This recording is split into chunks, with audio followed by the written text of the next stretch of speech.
안녕하십니까. 2021년 5월 4일 새벽 모의 팩트 시작하겠습니다. 한명숙 전 국무총리가 자서전을 출간한다고 하네요. 그래서 이 자서전이라는 게 결국은 본인이 그 징역을 살았었죠. 뇌물수수 혐의로. 근데 그게 결백하다. 뭐 이런 주장을 하고 있는 겁니다. 그래서 자서전은 대략 거짓은 진실을 이길 수 없다. 그래서 이제 본인은 결백하다 이런 주장인데, 뭐 제목은 뭐 한명숙의 진실 뭐 대략 이런 것이 될 것이다 이렇게 얘기하고 이제 후원금을 받는다고 합니다. 그래서 목표 금액이 1,000만 원인데 어제까지 대략 한 900명 가까운 숫자한테 2,600만 원이 넘는 후원금을 받았다. 그래서 이제 초고 저수를 마치고 지금 이제 퇴고 작업을 하고 있다. 그러니까 대략 노무현 전 대통령 몇 주기 뭐 이런 거죠. 그거 전후해서 5월 말이나 6월 초쯤에 출간하겠다. 뭐 이런 얘기인데, 머릿말을 살짝 공개했는데 머릿말에 이런 게 있다고 합니다. 거짓은 진실을 이길 수 없다. 6년 세월을 검찰이 만든 조작 재판과 싸웠다. 결국 불의한 정권과 검찰 그리고 언론의 무자비한 공격에 쓰러져 2년을 감옥에서 보내야 했다. 그리고 아무 일도 할 수 없었던 출소 후 2년. 암담한 시간 속에서 날 견디게 해준 유일한 희망은 진실에 대한 확고한 믿음이었다. 난 결백하다 이런 건데, 자 그러면 왜 한명숙 전 국무총리가 이런 걸 낼까? 이거는요, 한명숙 전 국무총리한테 정치자금을 줬다고 하는 한만호, 지금 이제 타계했죠.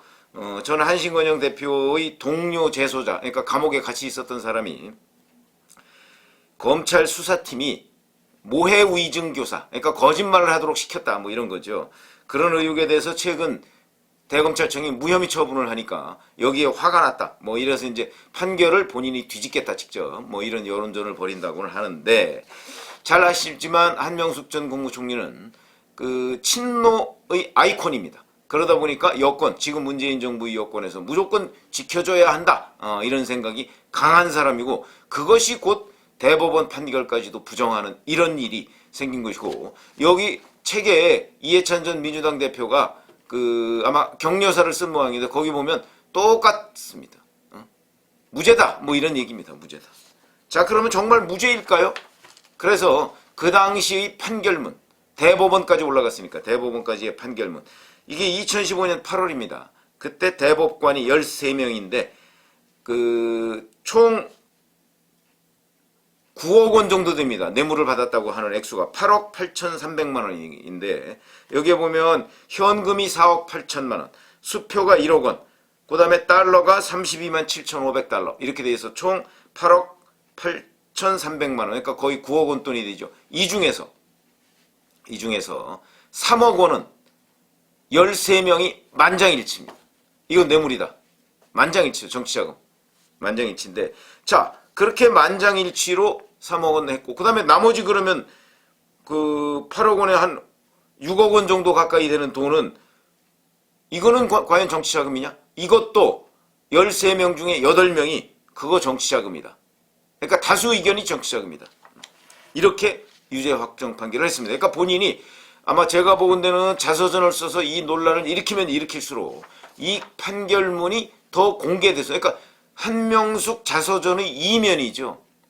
그 이면이 더 공개돼서 본인한테도 불리한 것 아닌가? 저는 그런 생각인데, 이 사람들은 참 뻔뻔하게도 이 판결문을 감추고 부정하려고 하고 있습니다.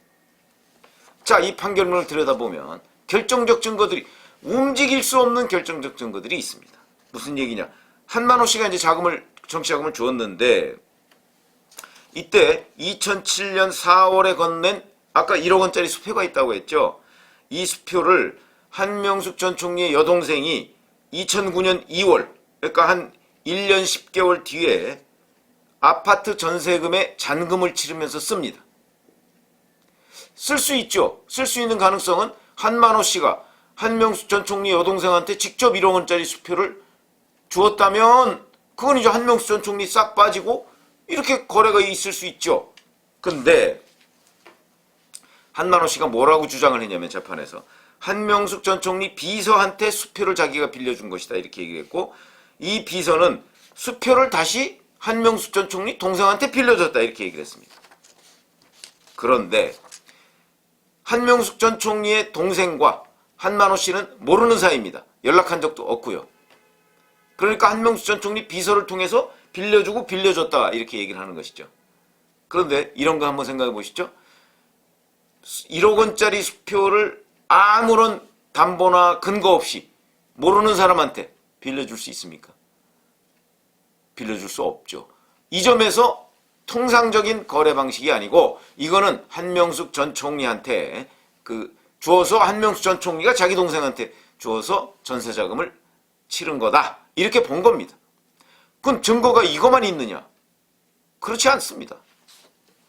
자, 2008년 2월 23일에 한신공영이 이제 부도가 나서 그 충격으로 한만호 씨가 쓰러져서 병원에 입원을 합니다. 그러니까 이 입원한 한만호 씨를 한명숙 전 총리가 직접 병문안을 합니다. 얼마나 가까우면. 그리고 왜 병문안을 했을까? 결국 그 자기를 정치자금으로 해서 9억 원 가까운 정치자금으로 도와줬기 때문에 그 충격으로, 그러니까 그것이 아마 이 한신건영의 부도에도 뭐 기여를 했을 수 있죠. 그 미안한 마음에 하여튼 병문안을 했을 것이다. 무난한 의도야 제가 잘 모르지만 여하튼 그랬을 것이다 이렇게 추정이 가능하고, 그리고서 병문안을 하고 나서 다음날 비서, 그 문제의 그 비서를 통해서 한만호 씨 운전기사한테 2억 원을 돌려줍니다. 그렇죠. 그럼 왜 2억 원만 돌려줬을까? 왜 2억 원만 돌려줬을까? 1억 원은 1억 원짜리 수표는 여동생한테 줬기 때문에 이런 추정이 또 가능하죠. 2억 원을 돌려줘. 그러면 3억 원을 안 받, 대법관 13명 전원이 정치자금이다 이렇게 인정한 그 3억 원, 그 중에 만약에 안 받았다면 2억 원을 돌려줄 리가 없죠. 그렇죠? 명백하게 뭐 검찰에서 기소한 것이 거짓이다 그러면 왜 2억 원을, 아프다는 사람한테 왜 2억 원을 줍니까? 자기 뭐 돈 많지도 않다고 하는데. 이것도 명백한 증거고, 이거보다 더 확실한 증거가 있습니다. 이 증거는 한신건영의 격리부장이 있을 거 아닙니까? 격리부장이 얼마나 꼼꼼하게 돈의 출납을 기록을 했겠습니까? 그러면서 이거는 2007년 3월 말부터 9월 초순까지 세 차례에 걸쳐서 한명숙 전 총리에게 약 3억 원씩 정치자금을 건넸다고 하는데, 그 건넬 때마다 이 3억 원을 어떻게 조성을 했는지, 어떻게 마련했는지. 그렇지 않습니까? 아무리 한신공영이라도 3억 원을 뭐 현금, 달러, 뭐 1억 원짜리 수표 뭐 이런 거로 주는데 어느 날 갑자기 그냥 줄 수는 없는 거 아닙니까? 격리부장이 어떤 식으로든 그거를 모았겠죠. 그때 건넬 때마다 이 모은 경위를 기록한 게 있고, 접대비 총괄 장부, 채권 회수 목록, 달러 환전 기록, 돈 전달에 사용한 여행 가방 구매 영수증, 이런 것이 완벽하게 구비가 되어 있습니다. 그러다 보니까 한명숙 전 총리가 빠져나갈 수가 없는 거죠. 지금 제가 말씀드린 이런 것들, 이거 아마 자서전에서는 두루뭉술하게 이거 다 거짓이다, 조작이다 이렇게 얘기할 텐데, 아니 계좌 추적을 통해서 나온 수표나 현금이나 아니면 격리부장이 당시에 기록했다는 이런 거나, 이게 도대체 검찰이 그걸 조작할 이유도 없고, 그리고 왜 조작합니까 검찰이?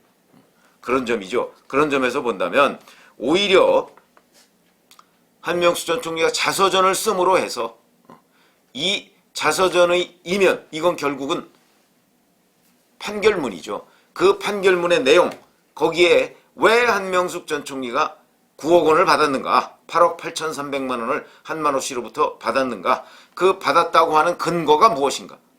그러면 한명숙 전 총리는 자서전에서 나는 안 받았다고 하는데, 그러면 이것을 뒤집을 만한 또 다른 증거를 내놔야 될 거 아니겠습니까? 그러니까 예를 들어서 한신건영 격리부장이 그동안에 꼼꼼하게 기록해놨다는 그것이 왜 거짓이다. 또 그 1억 원짜리 수표가 어떻게 나온 것이다. 동생한테 물어봤을 거 아닙니까? 만약에 본인이 거짓이라고 해서 뭔가를 구성하려고 한다면, 이런 것들을 정확하게 공개하지 않으면, 그러면 결국 본인의 자서전이 오히려 본인의 뻔뻔함 뭐 이런 것만 드러내는 것 아닌가. 저 그런 생각이 들어서 이 사람들이 어떻게 이런 자서전을 쓸 생각을 하고 대법원까지 확정 판결을 받고서, 이미 또 사실 형은 다 살고 나왔습니다. 2년형 다 살고 나왔습니다. 그런데 지금 와서 이렇게 여론전을 해서 아마 본인 나름대로는 명예회복을 하려고 할지 모르겠으나 객관적으로 보면 그건 명예회복이 아니고 명예를 한 번 더 더럽히는 일이 될 것이다. 왜 그러냐? 그 당시에 워낙 많은 증거가 있는데 그 많은 증거도 뒤집고 부정하려고 하는 사람들, 또 그걸 옹호하는 사람들, 이게 어찌 보면 문재인 정부 사람들의 진면목이다. 이렇게 충분히 얘기를 할 수 있어서 만약에 이달 말이나 6월 달에 한명숙 자서전이 나온다고 한다면 또 한번 엄청난 논란과 함께, 뭐 사실 논란도 없죠. 뭐 그 판결문에 보면 뭐 너무나 명백한 증거들이 있으니까. 그러니까 그냥 뭐 조국 전 법무부 장관과 마찬가지로 또 친문들은 뭐 박수치고 자기네들끼리 좋아하고 민심과는 더 거리가 먼 이런 상황을 초래하지 않을까. 이거는 어찌 보면 임기 말을 맞은 문재인 정부로서는 오히려 악재 하나 추가, 자기들은 그렇게 생각 안 하겠지만 중립적 입장에서 보면 악재를 오히려 하나 더 추가하고, 이 사람들은 사법 시스템에 대해서도 자기들한테 유리하면 사법 시스템을 검찰개혁이라는 이름으로 존중을 하고, 자기들한테 불리하면 심지어는 대법원 판결까지도 부정하는 세력이다 라는 걸 우리 중도 유권자들한테 심어주는 결과를 초래하지 않을까, 이런 생각이 듭니다. 그래서 어찌 보면 그 전국의 전반으로 본다면 한명숙 자서전이라고 하는 것이 그 본인의 뭐 여러 가지의 과거 부정 행위를 오히려 들춰내는 모양새가 될 뿐더러 정치적으로 본다고 한다면 그 지금 야당 쪽에 오히려 유리한 국면을 초래하게 되고, 이것이 검찰총장 출신인 윤석열 전 검찰총장의 정치권 진입 시기하고도 맞물리는데, 그런 것을 보면 오히려 그 진입의 명분을 제공하는 것 아닌가 싶은 생각도 들어서 야권에는 오히려 환영할 만한 일이다. 이런 생각이 듭니다. 감사합니다.